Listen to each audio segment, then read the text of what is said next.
नमस्कार प्रिय छात्र छात्राओं, मैं महेश चंद मीणा से आचार्य भूगोल बाबू शोभाराम राजकीय कला महाविद्यालय। आज के इस वीडियो में हम अध्ययन करेंगे अवसादी शैलों के बारे में। अवसादी शैल अर्थात सेडिमेंट्री रॉक्स। पिछले वीडियो में हमने अध्ययन किया था आग्नेय चट्टानों का, आग्नेय शैल का, जो कि प्राथमिक शैलें होती हैं।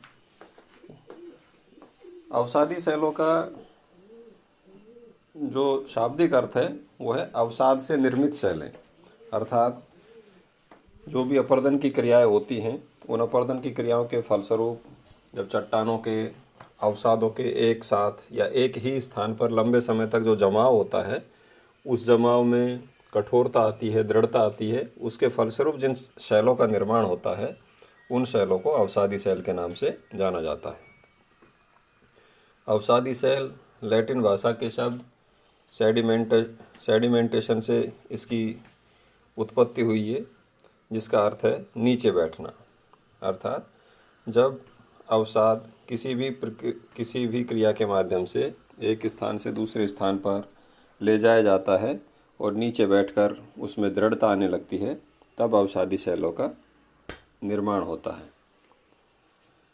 एक अनुमान के अनुसार धरातल का लगभग 75% भाग अवसादी शैलों से निर्मित होता है तथा शेष जो 25% भाग है उसमें आग्नेय तथा कायांतरित शैलें पाई जाती हैं।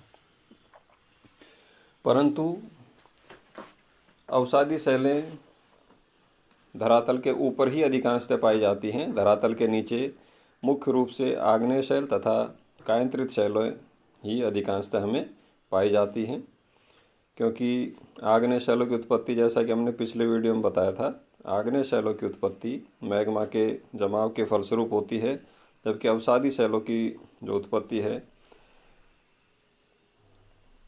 वो समुद्री लहर, पवन, भूमिगत जल अथवा प्रवाहित जल के माध्यम से एक स्थान से दूसरे स्थान पर जब अवसाद को ले जाकर जमा किया जाता है तब अवसादी शैलों की उत्पत्ति होती है।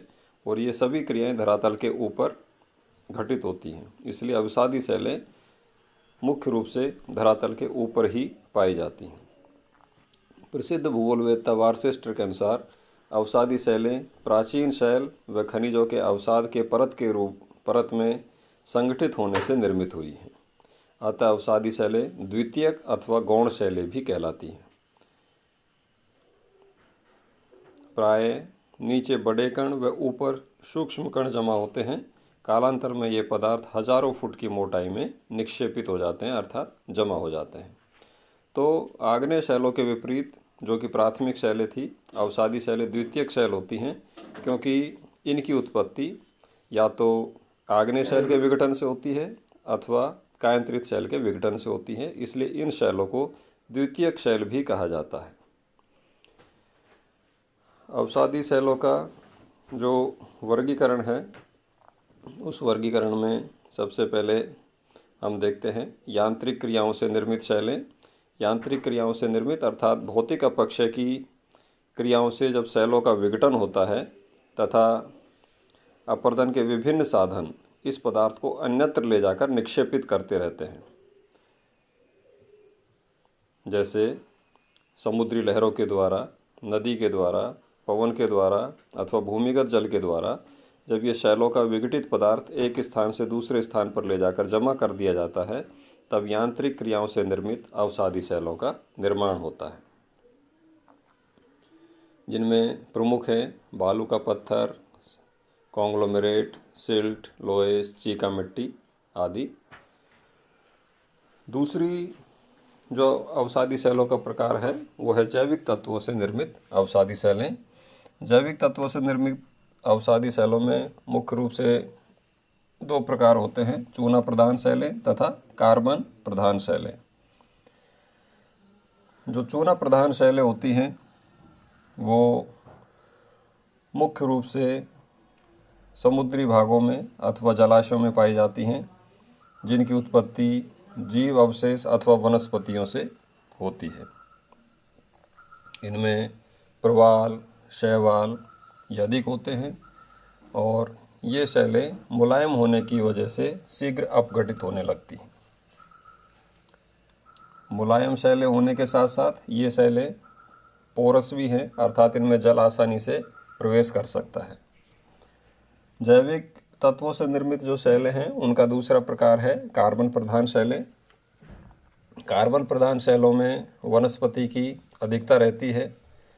जब कभी भूगर्भिक हलचलों के कारण बड़े वन क्षेत्र भूमि के नीचे दब जाते हैं और कालांतर में उनके ऊपर मिट्टी की परतें बिछ जाती हैं, तब अत्यधिक तापमान और दबाव के कारण वनस्पति कायांतरित होकर पीट अथवा कोयले के रूप में परिवर्तित हो जाती है। तो इस प्रकार की ये जो शैलें हैं ये कार्बन प्रधान शैलें कहलाती हैं। तो जैविक तत्वों से निर्मित शैलों में मुख्य रूप से दो शैलें होती हैं। चूना प्रधान शैलें जो समुद्री क्षेत्रों में अथवा जलीय क्षेत्रों में पाई जाती हैं, जिनमें जीव अवशेषों की अधिकता रहती है, और दूसरी है कार्बन प्रधान शैलें जिनमें वनस्पति की अधिकता पाई जाती है। तीसरा जो प्रकार है अवसादी शैलों का वो है रासायनिक तत्वों से निर्मित शैलें। रासायनिक तत्वों से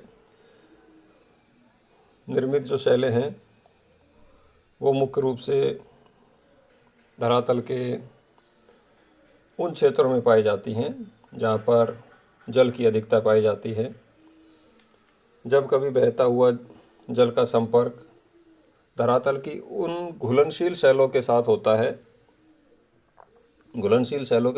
है, तब वह अनेक खनिजों को अपने साथ घोलकर नई शैलों का निर्माण करता है तथा पुरानी शैलों का जो स्वरूप है उसे बदल देता है। तो इस प्रकार से केमिकल रिएक्शन के पश्चात जब अवसादी शैलों का निर्माण होता है तो वहाँ पर एक नई प्रकार की शैलें जन्म लेती हैं, और जो रासायनिक क्रियाएं हैं वो सामान्यतः उन्हीं प्रदेशों में संपन्न होती है जहाँ पर वातावरण में आर्द्रता अथवा नमी की मात्रा अधिक पाई जाती है, जल की मात्रा अधिक पाई जाती है।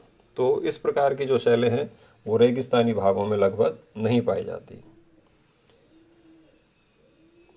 अवसादी शैलों का जो दूसरा वर्गीकरण है वो है निर्माण में प्रयुक्त साधन के अनुसार वर्गीकरण। तो जैसा कि हमने आपको बताया कि अवसादी शैलें मुख्य रूप से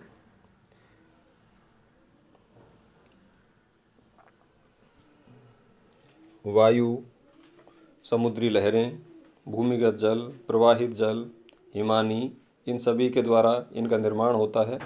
तो इन्हीं साधनों के आधार पर ये जो निर्माण के जो क्रियाएं हैं, इन्हीं साधनों के आधार पर अवसादी शैलों को मुख्य रूप से 3 भागों में बांटा गया है: जलीय शैलें, हिमानी शैलें और वायुड़ शैलें।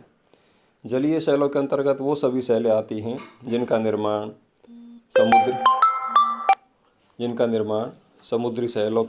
समुद्री लहरों अथवा भूमिगत जल अथवा प्रवाहित जल के माध्यम से जिनका निर्माण होता है वो जलीय शैलों के अंतर्गत आती हैं। जबकि हिमानी शैलें वो शैलें होती हैं जिनका निर्माण हिमानियों के द्वारा होता है, हिमानी क्रिया के माध्यम से जिनका निर्माण होता है। और वायुड़ शैलें वो शैलें होती हैं जिनका निर्माण वायु के द्वारा अथवा पवन के प्रवाह के द्वारा जिनका निर्माण संपन्न होता है। तो इस प्रकार से अवसादी शैलों के जो निर्माण प्रक्रिया में प्रयुक्त साधन होते हैं, उन प्रयुक्त साधनों के आधार पर अवसादी शैलें 3 प्रकार की होती हैं: जलीय शैलें, हिमानी शैलें तथा वायुड़ शैलें। आज के इस वीडियो में इतना ही। आगे के वीडियो में हम अवसादी शैलों की विशेषताएं और उनके महत्व के बारे में अध्ययन करेंगे। धन्यवाद।